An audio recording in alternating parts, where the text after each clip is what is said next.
ایک صاحب نے سوال کیا ہے کہ ہماری مسجد میں ایک امام صاحب نے تقریر کرتے ہوئے کہا کہ اللہ ایک نور ہے تو حضرت محمد صلی اللہ علیہ وسلم بھی ایک نور ہیں۔ اللہ تعالیٰ پانی ہے تو محمد صلی اللہ علیہ وسلم بھی پانی ہے۔ اللہ تعالیٰ دودھ ہے تو محمد صلی اللہ علیہ وسلم بھی دودھ ہے۔ پانی پانی میں ملا تو کیا ہو جاتا ہے؟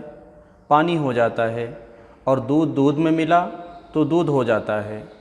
مصلیان ان کی اس طرح کی تقریروں پر بہت ناراض ہیں۔ تقریر میں اس طرح کی باتیں کہنا کیسا ہے؟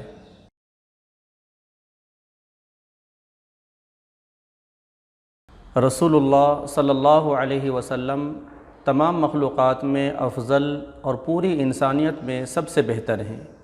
یہ پوری امت کا اجماعی عقیدہ ہے، لیکن بہرحال مخلوق کا کوئی فرد خالق کا ہمسر نہیں ہو سکتا۔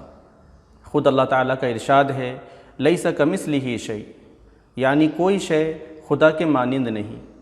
اس لیے امام صاحب نے جو تعبیر اختیار کی ہے وہ سراسر مشرکانہ ہے، اور امام صاحب کو فوراً اس سے توبہ کرنا چاہیے۔